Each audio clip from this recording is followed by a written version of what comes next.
শস্যহীন জনবহুল এই অঞ্চলের বাসিন্দাদের বেরিয়ে পড়বার ব্যাকুলতা ধোঁয়াটে আকাশটাকে পর্যন্ত যেন সদা সন্ত্রস্ত করে রাখে। ঘরে কিছু নেই, ভাগাভাগি, লুটালুটি আর স্থান বিশেষে খুনাখুনি করে সর্বপ্রচেষ্টার শেষ। দৃষ্টি বাইরের পানে, মস্ত নদীটির ওপারে, জেলার বাইরে, প্রদেশেরও, হয়তোবা আরও দূরে। যারা নলি বানিয়ে ভেসে পড়ে তাদের দৃষ্টি দিগন্তে আটকায় না।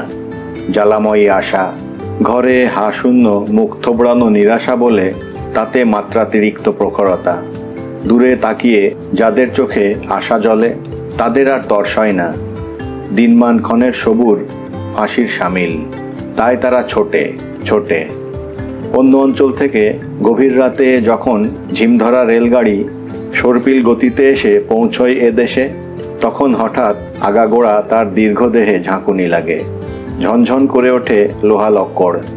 রাতের অন্ধকারে লণ্ঠন জ্বালানো ঘুমন্ত কত স্টেশন পেরিয়ে এসে এইখানে নিদ্রাচ্ছন্ন ট্রেনটির সমস্ত চেতনা জেগে সজারুর কাটা হয়ে ওঠে। তাছাড়া এদের বহির্মুখ উন্মত্ততা আগুনের হলকার মতো পুড়িয়ে দেয় দেহ। রেলগাড়ির খুপড়িগুলো থেকে আচমকা জেগে ওঠা যাত্রীরা কেউ বা ভয় পেয়ে, কেউ বা অপরিসীম কৌতূহলে মুখ বাড়ায়, দেখে আবছা অন্ধকারে ছুটোছুটি করতে থাকা লোকদের। কোথায় যাবে তারা? কিসের এত উন্মত্ততা, কিসের এত অধীরতা? এ লাইনে যারা নতুন তারা চেয়ে দেখে, কিন্তু এরা ছোটে আর চিৎকার করে। গাড়ির এ মাথা থেকে ও মাথা। ইতিমধ্যে আত্মীয় স্বজন, যান পছানের লোক হারিয়ে যায়। কারো জামা ছেঁড়ে, কারো টুপিটা অন্যের পায়ের তলায় দুমড়ে যায়, কারো বা আসল জিনিসটা অর্থাৎ বদনাটা, যা না হলে বিদেশে এক পা চলে না, কি করে আলগোছে হারিয়ে যায়। হারাবে না কেন? দেহটা গেলেই হয়, এমন একটা মনোভাব নিয়ে ছুটোছুটি করলে হারাবেই তো। অনেকের অনেক সময় গলায় ঝোলানো তাবিজের থোকাটা ছাড়া দেহে বিন্দুমাত্র বস্ত্র থাকে না শেষ পর্যন্ত। তারা অবশ্য বয়সের ছোকরা। বয়স হলে এরা আর কিছু না হোক শক্ত করে গিরেটা দিতে শেখে। অজগরের মতো দীর্ঘ রেলগাড়ির কিন্তু ধৈর্যের সীমা নেই। তার দেহ ঝনঝন করে লোহা লক্করের ঝংকারে। উত্তাপ লাগা দেহ কেঁপে কেঁপে ওঠে, কিন্তু হঠাৎ উঠে ছুটে পালায় না। দেহচ্যুত হয়ে অদূরে অস্পষ্ট আলোয় ইঞ্জিনটা পানি খায় ঠিক মানুষেরই মতোই, আর অপেক্ষা করে। ধৈর্যের কাঁটা নড়ে না। কেনই বা নড়বে? নিশুতি রাতে যে দেশে এসে পৌঁছেছে সে দেশে এখন অন্ধকারে ঢাকা থাকলেও সে জানে যে তাতে শস্য নেই। বিরান মাঠ, সরভাঙা পাড় আর বন্যা ভাসানো ক্ষেত। নদী গহ্বরেও জমি কম নেই। সত্যি শস্য নেই, যা আছে তা যৎ সামান্য। শস্যের চেয়ে টুপি বেশি, ধর্মের আগাছা বেশি। ভোরবেলায় এত মক্তবে আর্তনাদ ওঠে যে মনে হয় এটা খোদাতালার বিশেষ দেশ। ন্যাংটা ছেলেও আমসিপাড়া পড়ে, গলা ফাটিয়ে মৌলবীর বয়স্ক গলাকে ডুবিয়ে সমস্বরে চেঁচিয়ে পড়ে। গোফ উঠতে না উঠতেই কোরআন হেফজ করা সারা। সঙ্গে সঙ্গে মুখেও কেমন একটা ভাব জাগে, হাফেজ তারা, বেহেশতে তাদের স্থান নির্দিষ্ট। কিন্তু দেশটা কেমন মরার দেশ, শস্য শূন্য। শস্য যা বা হয় তা জনবহুলতার তুলনায় যৎ সামান্য, সেই হচ্ছে মুশকিল। এবং তাই খোদার পথে ঘনিষ্ঠ হয়ে আসার চেতনায় যেমন একটা বিশিষ্ট ভাব ফুটে ওঠে, তেমনি না খেতে পেয়ে চোখে আবার কেমন একটা ভাব জাগে। জীর্ণ দেহ নরম হয়ে ওঠে, আর স্বাভাবিক সরু গলা কেরাতের সময় মধু ছড়ালেও এদিকে দীনতায় আর অসহায়তায় ক্ষীণতর হয়ে ওঠে। তাতে দিনকে দিন ব্যথা বেদনা আঁকিবুকি কাটে। শীর্ণ চিবুকের পাশে পাশে যে কটা ফিকে দাড়ি অসংযত দৌড়বল্লে ঝুলে থাকে তাতে মাহাত্ম্য ফোটাতে চায়, কিন্তু ক্ষুধার্ত চোখের তলে চামড়াটে চোয়ালের দীনতা ঘোচে না। কেউ কেউ আরও আশা নিয়ে আলিয়া মাদ্রাসায় পড়ে, বিদেশে গিয়ে পোকায় খাওয়া মস্ত মস্ত কেতাব খতম করে। কিন্তু কেতাবে যে বিদ্যে লেখা তা কোনো এক বিগত যুগে চড়ায় পড়ে আটকে গেছে। চড়া কেটে সেই বিদ্যেকে এত যুগ অতিক্রম করিয়ে বর্তমান স্রোতের সঙ্গে মিশিয়ে দেবে এমন লোক আবার নেই। অতএব কেতাবগুলোর বিচিত্র অক্ষরগুলো দুরান্ত কোনো এক অতীতকালের অরণ্যে আর্তনাদ করে। তবু আশা, কত আশা। খোদা তাআলার উপর প্রগাঢ় ভালোবাসা। দিন যায় অন্য এক রঙিন কল্পনায়, কিন্তু ক্ষুধার্ত চোখ বৈরী ভাবাপন্ন। ব্যক্তি সুখ উদাসীন দুনিয়ার পানে চেয়ে চেয়ে আরো ক্ষয়ে আসে। ক্ষুধার এলেমে বুক ভরে না, তলায় পেট শূন্য বলে। মসজিদের বাঁধানো পুকুর পাড়ে চৌকোনা পাথরের খণ্ডটার ওপর বসে শীতল পানিতে অজু বানাই। টুপিটা খুলে তার গহ্বরে ফুঁ দিয়ে ঠান্ডা করে আবার পড়ে, কিন্তু শান্তি পায় না। মন থেকে থেকে খাবি খায়। দিগন্তে ঝলকানো রোদের পানে চেয়ে চোখ পুড়ে যায়। এরা তাই দেশ ত্যাগ করে সদল বলে বেরিয়ে ছড়িয়ে পড়ে। নলি বানিয়ে জাহাজের খালাসি হয়ে ভেসে যায়। কারখানার শ্রমিক হয়, বাসাবাড়ির চাকর, দফতরির এটকিনি, ছাপাখানার মেশিনম্যান, টেনারিতে চামড়ার লোক। কেউ মসজিদের ইমাম হয়, কেউ মুয়াজ্জিন। দেশময় কত সহস্র মসজিদ, কিন্তু শহরের মসজিদ, শহরতলির মসজিদ, এমনকি গ্রামে গ্রামে মসজিদগুলো পর্যন্ত আগে থেকে দখল হয়ে আছে। শেষে কেউ কেউ দূর দূরান্তে চলে যায়, হয়তো বাহে মুলুকে, নয়তো মনিরের দেশে, দূর দূর গ্রামে। যে গ্রামে পৌঁছতে হলে কত চড়াপড়া শুষ্ক নদী পেরোতে হয়। মোষের গাড়িতে খড়ের গাদায় ঘুমোতে হয় কত রাত। গাঢ় পাহাড়ে দুর্গম অঞ্চলে কে কবে বাঁশের মসজিদ করেছিল, সেখানেও। এক সরকারি কর্মচারী সেখানে হয়তো একদিন পায়ে বুট এঁটে শিকারে যায়। বাইরে বিদেশি পোশাক, মুখমণ্ডল মসৃণ, কিন্তু আসলে ভেতরে মুসলমান। কেবল নতুন খোলস পরা নব্য শিক্ষিত মুসলমান। সে এ দুর্গম অঞ্চলে মিহি কণ্ঠের আজান শুনে চমকে ওঠে। সঙ্গে সঙ্গে তার শিকারের আশাও কিছু দমে যায়। পরের মৌলভীর সঙ্গে সাক্ষাৎ হয়। আত্মীয় স্বজন ছেড়ে বনবাসে দিন কাটানোর ফলে লোকটার চোখে মুখে নিঃসঙ্গতার বন্য শূন্যতা। আপনার দৌলতখানা? শিকারী বলে। আপনার নাম? নাম শুনে মৌলভীর চোখ উজ্জ্বল হয়ে ওঠে। তাছাড়া মুহূর্তে খোদার দুনিয়া চোখের সামনে আলোকিত হয়ে ওঠে। শিকারীও পাল্টা প্রশ্ন করে। বাড়ির কথা বলতে গিয়ে হঠাৎ মৌলভীর মনে স্মৃতি জাগে, কিন্তু সংযত হয়ে বলে, এধারের লোকদের মধ্যে খোদা তাআলার আলোর অভাব। লোকগুলো অশিক্ষিত, কাফের, তাই এদের মধ্যে আলো ছড়াতে এসেছে। বলে না যে দেশে শস্য নেই, দেশে নিরন্তর টানাটানি, মরার খরা। দূর জঙ্গলে বাঘ ডাকে, কচিত কখনো হাতিও দাবড়ে কুঁদে নেমে আসে, কিন্তু দিনে ৫ বার দীর্ঘ শালগাছ ছাড়িয়ে একটা ক্ষীণ গলা জাগে, মৌলভীর গলা। বুনো ভারী হাওয়ায় তার হলকা কগাছি দাড়ি ওড়ে, এবং গভীর রাতে হয়তো চোখের কোণটা চকচক করে ওঠে বাড়ির ভিটেটার জন্যে। কিন্তু সেটা শিকারীর কল্পনা। আস্তানায় ফিরে এসে বন্দুকের নল সাফ করতে করতে শিকারী কল্পনা করে সে কথা। তবে নতুন এক আলোর ঝলকে মৌলভীর চোখ যে দীপ্ত হয়ে ওঠে, সে কথা জানে না, ভাবতেও পারে না হয়তো। একদিন শ্রাবণের শেষাশেষি নিরাগ পড়েছে। হাওয়া শূন্য স্তব্ধতায় মাঠ প্রান্তর আর বিস্তৃত ধান ক্ষেত নিথর। কোথাও একটু কম্পন নেই, আকাশে মেঘ নেই। তামাটে নীলাভ রং দিগন্ত পর্যন্ত স্থির হয়ে আছে। এমনি দিনে লোকেরা ধান খেতে নৌকা নিয়ে বেরোয়, ডিঙিতে দুজন করে, সঙ্গে কেঁচ জুতি। নিষ্পন্দ ধান খেতে প্রগাঢ় নিঃশব্দতা। কোথাও একটা কাক আর্তনাদ করে উঠলে মনে হয় আকাশটা বুঝি চটের মতো চিরে গেল। অতি সন্তর্পণে ধানের ফাঁকে ফাঁকে তারা নৌকা চালায়। ঢেউ হয় না, শব্দ হয় না, গলুইয়ের মূর্তির মতো দাঁড়িয়ে থাকে। একজন চোখে ধারালো দৃষ্টি, ধানের ফাঁকে ফাঁকে সাপের সর্পিল সূক্ষ্ম গতিতে সে দৃষ্টি এঁকে বেঁকে চলে। বিস্তৃত ধান ক্ষেতের এক প্রান্তে তাহের কাদেরও আছে। তাহের দাঁড়িয়ে সামনে, চোখে তার তেমনি শিকারীর সুচাগ্র একাগ্রতা। পেছনে তেমনি মূর্তির মতো বসে কাদের ভাইয়ের ইশারার অপেক্ষায় থাকে। দাঁড় বাইছে, কিন্তু এমন কৌশলে যে মনে হয় নিচে পানি নয়, তুলো। হঠাৎ তাহে ঈষৎ কেঁপে উঠে মুহূর্তে শক্ত হয়ে যায়। সামনের পানে চেয়ে থেকেই পেছনে আঙুল দিয়ে ইশারা করে, সামনে, বাঁয়ে। একটু বাঁয়ে কটা শীষ নড়ছে। নিরাগ পরা বিস্তৃত ধান খেতে কেমন স্পষ্ট দেখায় সে নড়া। আরো বাঁয়ে, সাবধান, আস্তে। তাহেরের আঙুলি অদ্ভুত ক্ষিপ্রতায় এসব নির্দেশই দেয়। ততক্ষণে সে পাশ থেকে আলগোছে কোঁচটা তুলে নিয়েছে। নিতে একটু শব্দ হয়নি। হয়নি তার প্রমাণ, ধানের শীষ এখনো ওখানে নড়ছে। তারপর কয়েকটা নিঃশ্বাস রুদ্ধ করা মুহূর্ত। দূরে যে কটা নৌকা ধান ক্ষেতের ফাঁকে ফাঁকে এমনি নিঃশব্দে ভাসছিল, সেগুলো থেমে যায়। লোকেরা স্থির দৃষ্টিতে তাকিয়ে থাকে ধনুকের মতো টান হয়ে ওঠা তাহেরের কালো দেহটির পানে। তারপর দেখে হঠাৎ বিদ্যুৎ চমকের মতো সে কালো দেহটির ঊর্ধ্বাংশ কেঁপে উঠল। তীরের মতো বেরিয়ে গেল একটা কোঁচা শাক।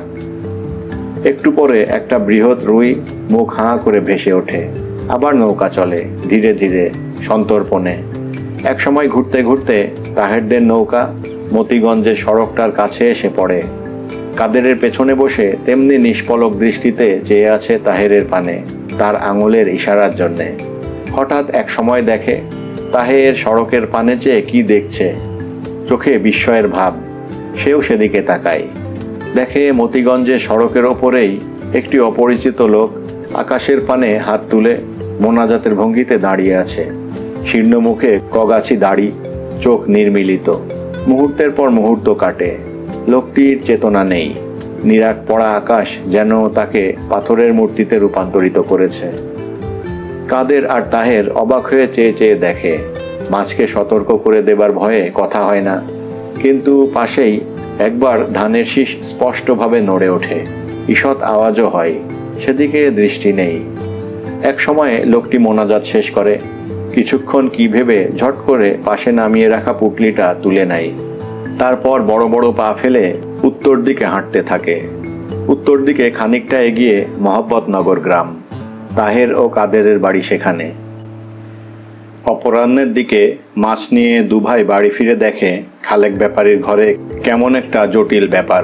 সেখানে গ্রামের লোকেরা আছে, তাদের বাপেও আছে। সকলের কেমন গম্ভীর ভাব, সবার মুখ চিন্তায় নত। ভিতরে উঁকি মেরে দেখে একটু আলগা হয়ে বসে আছে সেই লোকটা। নৌকা থেকে মতিগঞ্জের সড়কের ওপর তখন তাকে মোনাজাত করতে দেখেছিল। রোগা লোক, বয়সের ধারে যেন চোয়াল দুটো উজ্জ্বল, চোখ বুজে আছে, কোটরগত নিমিলিত সে চোখে একটুও কম্পন নেই।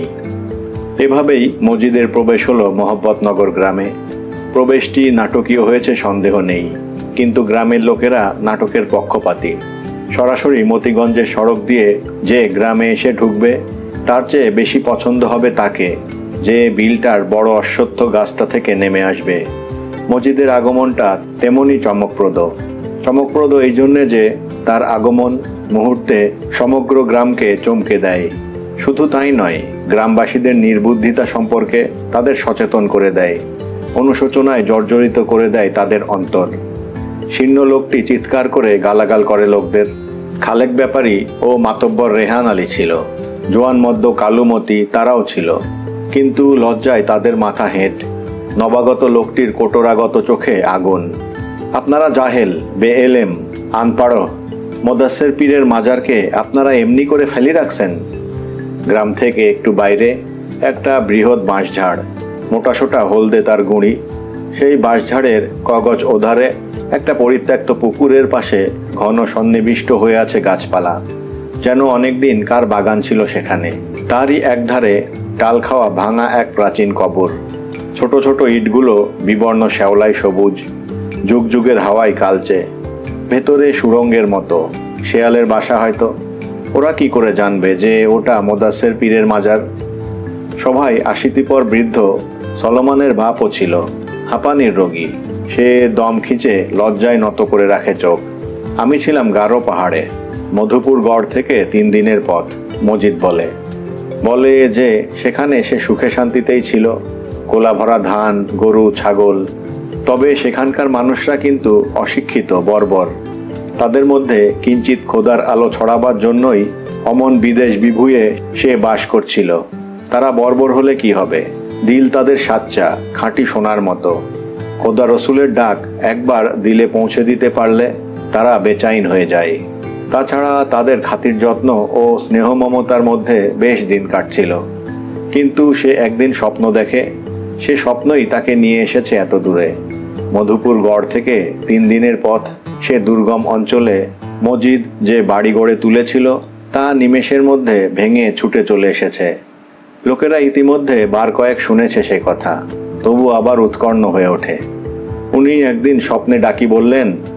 বলতে বলতে মজিদের কোটরগত ক্ষুদ্র চোখ দুটো পানিতে ছাপিয়ে ওঠে। গ্রামের লোকগুলি ইদানিং অবস্থাপন্ন হয়ে উঠেছে, জমি করেছে, বাড়িঘর করে গরু ছাগল আর মেয়ে মানুষ পুষে চড়াই উতরাই ভাব ছেড়ে ধীরস্থির হয়ে উঠেছে, মুখে চিকনাই হয়েছে। কিন্তু খোদার দিকে তাদের নজর কম। এখানে ধান খেতে হাওয়া গান তোলে বটে, কিন্তু মুসল্লিদের গলা আকাশে ভাসে না। গ্রামের প্রান্তে সেই জঙ্গলের মধ্যে কবরের পাশে দাঁড়িয়ে বুকে ঝোলানো তামার দাঁত খিলাল দিয়ে দাঁতের গহ্বর খোঁচাতে খোঁচাতে মজিদ সেদিন সে কথা স্পষ্ট বুঝেছিল। সঙ্গে সঙ্গে এ কথাও বুঝেছিল যে দুনিয়ায় সচ্ছলভাবে দুবেলা খেয়ে বাঁচবার জন্যে যে খেলা খেলতে যাচ্ছে সে খেলা সাংঘাতিক। মনে সন্দেহ ছিল, ভয়ও ছিল, কিন্তু জমায়েতের অধবদন চেহারা দেখে পরিষ্কার হয়ে গিয়েছিল অন্তর। হঠাপানি রোগগ্রস্ত আশিতিপর বৃদ্ধের চোখের পানে চেয়েও তাতে লজ্জা ছাড়া কিছু দেখেনি। জঙ্গল সাফ হয়ে গেল। ইট সুরকি দিয়ে সেই প্রাচীন কবর সদ্যমৃত কোনো মানুষের কবরের মতো নতুন দেহ ধারণ করল। ঝালরওয়ালা শালু দ্বারা আবৃত হলো মাছের পিঠের মতো সে কবর। আগরবাতি গন্ধ ছড়াতে লাগলো, মোমবাতি জ্বলতে লাগলো। রাত দিন গাছপালায় ঢাকা স্থানটি আগে স্যাঁতসেঁতে ছিল, এখন রোদ পড়ে খটখটে হয়ে উঠল। হাওয়ারও ভ্যাপসা গন্ধ খড়ের মতো শুষ্ক হয়ে উঠল। এ গ্রাম সে গ্রাম থেকে লোকেরা আসতে লাগলো। তাদের মর্মন্তুদ কান্না, অশ্রু সজল কৃতজ্ঞতা, আশার কথা, ব্যর্থতার কথা শালুতে আবৃত মাছের পিঠের মতো অজ্ঞাত ব্যক্তির সেই কবরের কোলে ব্যক্ত হতে লাগলো দিনের পর দিন। তার সঙ্গে পয়সা, ঝকঝকে পয়সা, ঘষা পয়সা, সিকি, দুয়ানি, আধুলি, সাচ্চা নোট, নকল টাকা ছড়াছড়ি যেতে লাগলো। ক্রমে ক্রমে মজিদের ঘর বাড়ি উঠল। বাহির ঘর, অন্দর ঘর, গোয়াল ঘর, আওলা ঘর, জমি হলো, গৃহস্থালী হলো। নিরাক পড়া শ্রাবণের সেই হাওয়া শূন্য স্তব্ধ দিনে তার জীবনের যে নতুন অধ্যায় শুরু হয়েছিল, মাছের পিঠের মতো শালু কাপড়ে আবৃত নশ্বর জীবনের প্রতীকটির পাশে সে জীবন পদে পদে এগিয়ে চলল। হয়তো সামনের দিকে, হয়তো কোথাও নয়। সে কথা ভেবে দেখবার লোক সে নয়। বাতরঙ্গ দিনে মাগর মগরা ধান আসে ঘরে, তাই যথেষ্ট। তথাকথিত মাজারের পানে চেয়ে কচিত কখনো সে যে ভাবিত না হয় তা নয়, কিন্তু তারও যে বাঁচবার অধিকার আছে সে কথাটাই সে সাময়িক চিন্তার মধ্যে প্রধান হয়ে ওঠে। তাছাড়া গারো পাহাড়ের শ্রমক্লান্ত হাড়বোপ করা দিনের কথা স্মরণ হলে সে শিউরে ওঠে। ভাবে খোদার বান্দা সে নির্বোধ ও জীবনের জন্যে অন্ধ। তার ভুলভ্রান্তি তিনি মাফ করে দেবেন। তার করুণা অপার, সীমাহীন। একদিন মজিদ বিয়েও করে। অনেক দিন থেকে আলিবালি একটি চওড়া বেওড়া মেয়েকে দেখছিল। দেহে যৌবন যেন ব্যাপ্ত হয়ে ছড়িয়ে আছে। বিশাল তার রূপ। দূর থেকে আবছা আবছা তার প্রশস্ত দেহ দেখে শীর্ণ মজিদ জ্বলে উঠেছিল। শেষে সেই প্রশস্ত ব্যাপ্ত যৌবন মেয়ে লোকটি বিবি হয়ে তার ঘরে এলো। নাম রহিমা। সত্যি সে লম্বা চওড়া মানুষ, হাড় চওড়া মাংসল দেহ। শীঘ্র দেখা গেল তার শক্তিও কম নয়। বড় বড় হাঁড়ি সে অনায়াসে এক স্থান থেকে অন্য স্থানে তুলে নিয়ে যায়। গোয়ার ধামড়া গাইকেও স্বচ্ছন্দে গোয়াল থেকে টেনে বার করে নিয়ে আসে। হাঁটে যখন মাটিতে আওয়াজ হয়, কথা কয় যখন মাঠ থেকে শোনা যায় গলা। তবে তার শক্তি, তার চওড়া দেহ, যে দেহ দূর থেকে আলিঝালি দেখে মজিদের বুকে আগুন ধরেছিল, তা বাইরের খোলস মাত্র। আসলে সে ঠান্ডা, ভীতু মানুষ। 10 কথায় রা নেই, রক্তে রাগ নেই। মজিদের প্রতি তার সম্মান, শ্রদ্ধা ও ভয়। শীর্ণ মানুষটির পেছনে মাছের পিঠের মতো মাজারটির বৃহৎ ছায়া দেখে। ও যখন উঠানে হাঁটে তখন মজিদ চেয়ে চেয়ে দেখে। তারপর মধুর হেসে আস্তে মাথা নেড়ে বলে, আমন করি হাঁটতে নাই। থমকে গিয়ে রহিমা তার দিকে তাকায়।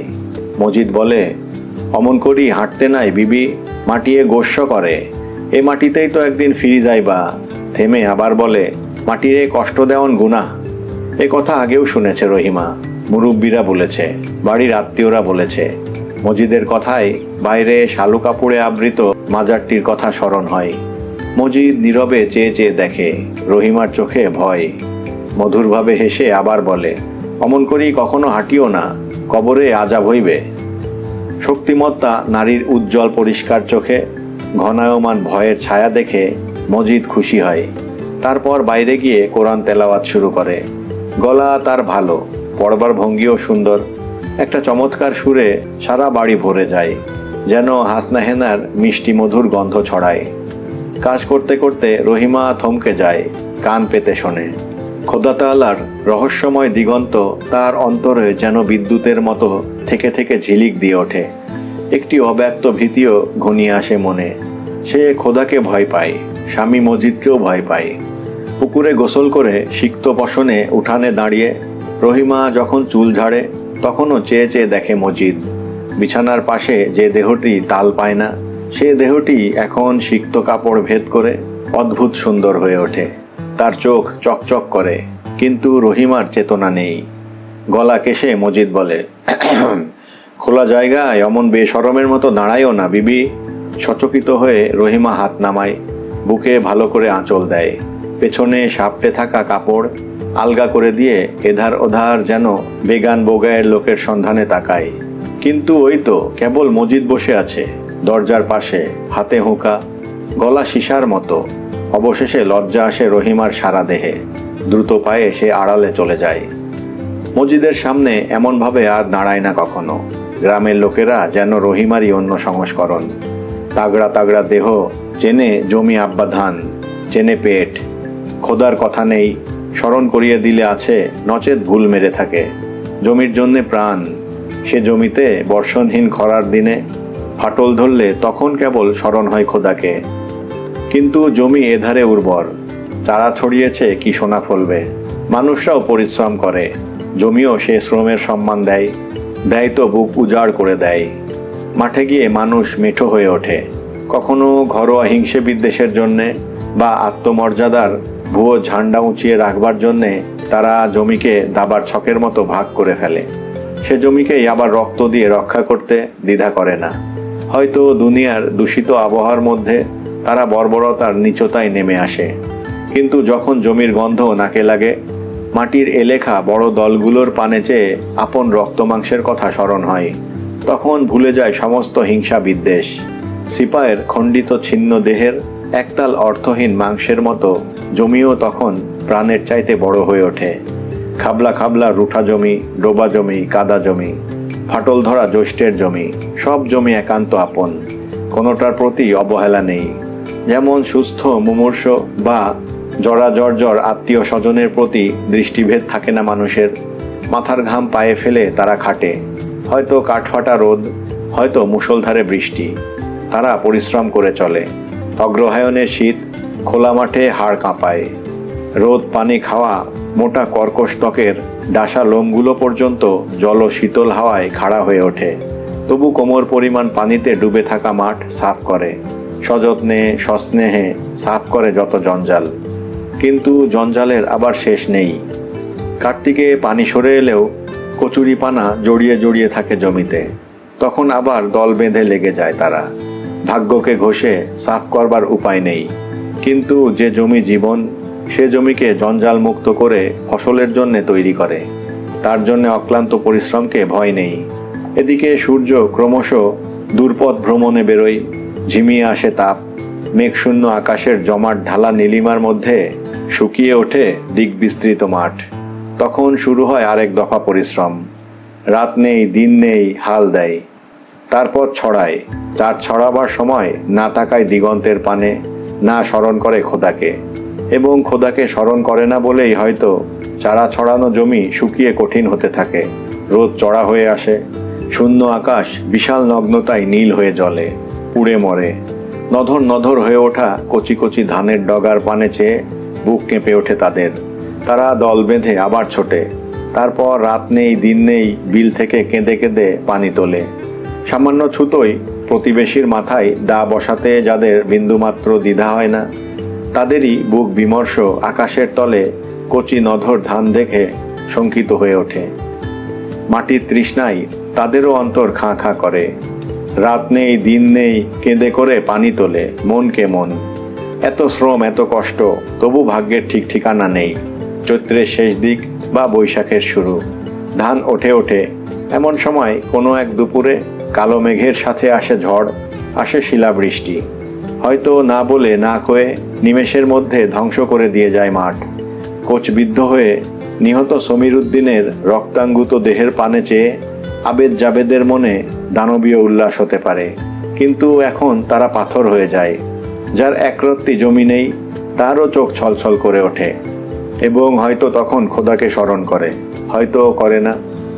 মাঠের প্রান্তে একাকী দাঁড়িয়ে মজিদ দাঁত খিলাল করে আর সে কথাই ভাবে। কাতারে কাতারে সারবন্দি হয়ে দ্বিতীয়ার চাঁদের মতো কাস্তে নিয়ে মজুররা যখন ধান কাটে আর বুক ফাটিয়ে গীত গায়, তখনও মজিদ দূরে দাঁড়িয়ে দেখে আর ভাবে। গলায় তামার খিলাল দিয়ে দাঁতের গহ্বর গুতোই আর ভাবে, কিসের এত গান, এত আনন্দ? মজিদের চোখ ছোট হয়ে আসে। রহিমার শরীরে তো এদেরই রক্ত, আর তার মতো এরা তাগড়া, গাট্টা গোট্টা ও প্রশস্ত। রহিমার চোখে ভয় দেখেছে মজিদ, এরা কি ভয় পাবে না? ওদের গান আকাশে ভাসে, ঝিলমিল করতে থাকা ধানের শীষে এদের আকর্ণ হাসির ঝলক লাগে। ওদের খোদার ভয় নেই। মজিদও চায় তার গোলা ভরে উঠুক ধান, কিন্তু সে তো জমিকে ধন মনে করে না, আপন রক্ত মাংসের সামিল খেয়াল করে না।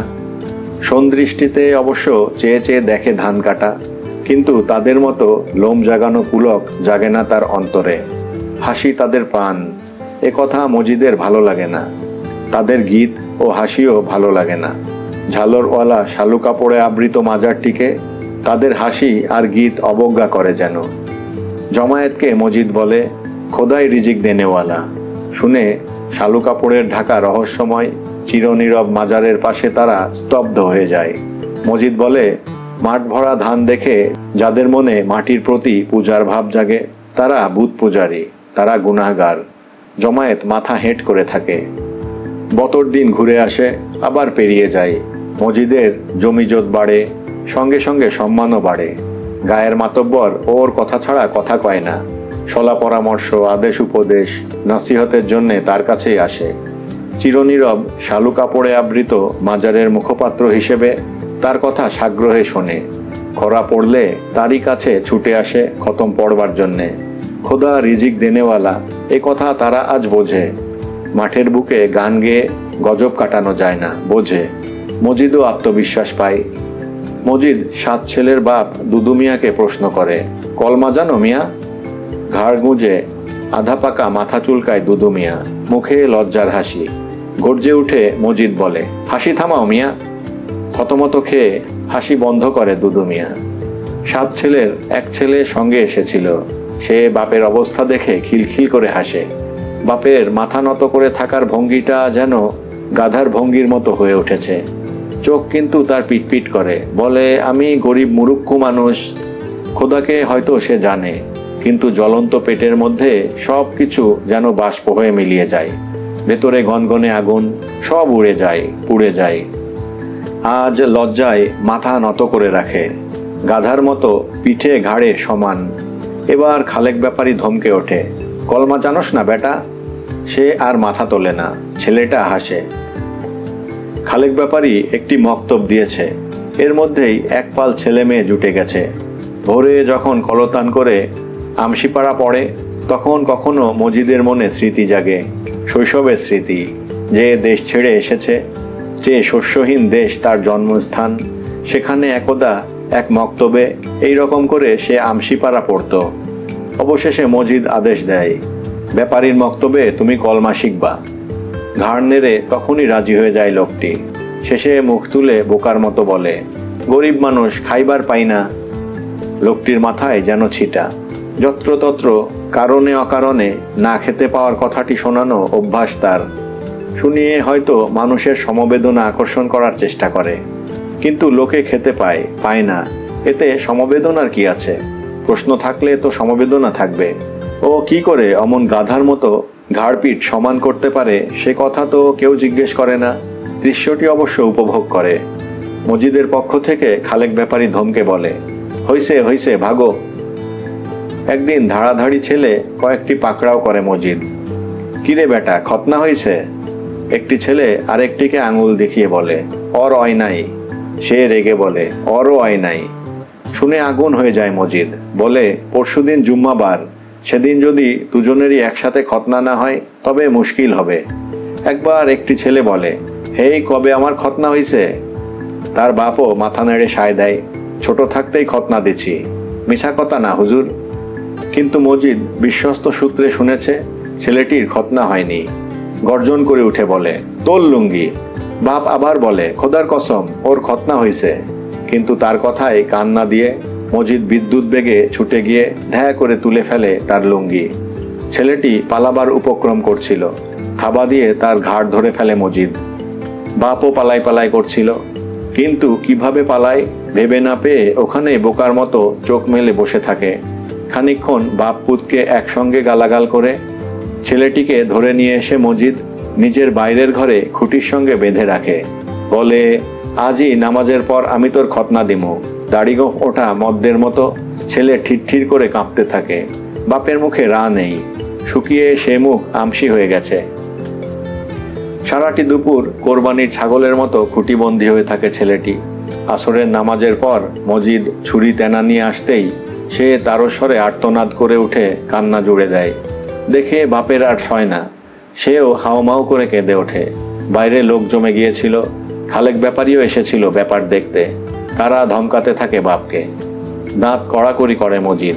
মাঠে শয়তানের মতো গান যখন ধরে তখন খোদার কথা আর মনে হয় না। বুড়ো ধামড়া ছেলে, খতনা হয়নি ভাবতেও কেমন লাগে। তওবা তওবা। ব্যাপারীকে শুনিয়ে মজিদ বলে, আপনাকেও দেশটা বড় জাহেলের দেশ। ছেলের কান্না থামে না। মজিদ যখন বাঁশের কঞ্চি ছিলছে তখন সে আরেকবার তারস্বরে আর্তনাদ করে বলে ওঠে, আমার বাপেরও খতনা হয় নাই, তানারে আগে দেন। মজিদ বিস্ময়ে হতভম্ব। খালেক ব্যাপারীর পানে চেয়ে কয়েক মুহূর্ত নিষ্পলক হয়ে থাকে। মুখে ভাষা জোগায় না। লজ্জায় ব্যাপারীর কান পর্যন্ত লাল। আধা ঘন্টার মধ্যে দুটো খতনা হয়ে গেল। ব্যাপারটা ঠিক হাটবাজারের মধ্যে যেন হলো, কারণ বাপ বেটাকে ধরবার জন্যে লোকের প্রয়োজন ছিল বলে। এবং এসব দৃশ্য না দেখে থাকা যায় না বলে ঘরটায় ভিড় জমে গিয়েছিল। শুধু তাই নয়, পেছনের বেড়ার ফুটো দিয়ে দেখলো পাড়ার যত মেয়েরা, ছুকরি, জোয়ান, বুড়ি। রহিমা পর্যন্ত না দেখে পারল না। স্বামীর কীর্তিতে উজ্জ্বল হয়ে ওঠা চোখে অন্য মেয়েদের সঙ্গে সেও মুখে আঁচল দিয়ে খানিকটা হাসল। সে রাতে দোয়া দরুদ সেরে মাজার ঘর থেকে বেরিয়ে এসে বা পাশের খোলা মাঠের পানে তাকিয়ে মজিদ কতক্ষণ চুপচাপ দাঁড়িয়ে থাকে। দিগন্ত বিস্তৃত হয়ে যে মাঠ দূরে আবছাভাবে মিলিয়ে গেছে, সেখান থেকে তারার রাজ্য। ওধারের গ্রাম নিস্তব্ধ। দু একটা পাড়ায় কেবল কুত্তা ঘেউ ঘেউ করে। নীরবতার মধ্যে হঠাৎ মজিদ একটা শক্তি বোধ করে অন্তরে। মহব্বতনগর গ্রামে সে শক্তির শিকড় গেড়েছে, আর সে শক্তি শাখা প্রশাখা মেলে সারা গ্রামকে আচ্ছন্ন করে লোকদের জীবনকে জড়িয়ে ধরেছে সবলভাবে। প্রতিপত্তিশালী খালেক ব্যাপারী আছে বটে, কিন্তু তার শক্তিতে আর মজিদের শক্তিতে প্রভেদ আছে। আজ অপরাহ্নে যে দুটি লোককে মজিদ কষ্ট দিয়েছে তারা নির্ভেজাল কষ্টই পেয়েছে। সে কষ্ট পাওয়ার পেছনে ক্রোধ নেই, বিদ্বেষ নেই। আজ সেই লোকদেরই খালেক ব্যাপারী চাবুক মারুক, প্রতিপত্তির ভয়ে তারা মুখে রা না করলেও অন্তরে ঘনিয়ে উঠবে দেশ, প্রতিহিংসার আগুন। মজিদের শক্তি ওপর থেকে আসে ওই শালু কাপড়ে আবৃত মাজার থেকে। মাজারটি তার শক্তির মূল। মজিদের সে শক্তি প্রতিফলিত হয় রহিমার ওপর। মেয়ে মানুষরা আসে তার কাছে। এ গ্রামেরই মেয়ে রহিমা। ছোটবেলায় নাকে নোলক পরে হলদে শাড়ি পেঁচিয়ে পরে ছুটোছুটি করত। সবার মনে সে ছবি এখনো স্পষ্ট। প্রথম বিয়ের সময় তারা তাকে দেখেছে, স্বামীর মৃত্যুর পরও তাকে দেখেছে। কিন্তু ওরাই আজ এসে চেনে না, কথা কয় অন্যভাবে। গলা নরম করে সুপারিশের জন্য ধরে। খিড়কির দরজা দিয়ে আসে তারা, এসে সন্তর্পণে কথা কয়, কাঁদলেও চেপে চেপে কাঁদে। বাইরে মাজার যেমন রহস্যময় তাদের কাছে, মজিদও তেমনি রহস্যময়। মজিদ ধরাছোঁয়ার বাইরে, যোগসূত্র হচ্ছে রহিমা। রহিমা শোনে তাদের কথা। কখনো হৃদয় গলে আসে অপরের দুঃখের কথা শুনে, কখনো ছলছল করে ওঠে চোখ। গভীর রাতে কখনো মাজারের ধারে গিয়ে দাঁড়িয়ে নির্নিমেষ চোখে তাকিয়ে থাকে মাছের পিঠের মতো স্তব্ধ বিচিত্র সেই মাজারের পানে। মাথায় কপাল পর্যন্ত ঘোমটা টানা, দেহ নিশ্চল। তাকিয়ে থাকতে থাকতে ঘোর লাগে, চোখ অবশ হয়ে আসে। মহাশক্তির কাছে পাছে কোনো বেয়াদপি করে বসে, সে ভয়ে বুক কেঁপে ওঠে কখনো, তবু মুহূর্তের পর মুহূর্ত মূর্তির মতো দাঁড়িয়ে থাকে। ভাবে কোনো মানুষ ওখানে ঘুমিয়ে আছেন, 4 রুহু এখনো মানুষের দুঃখ যাতনায় কাঁদে, তাদের মঙ্গলের জন্যে আকুল হয়ে থাকে সদা সর্বদা।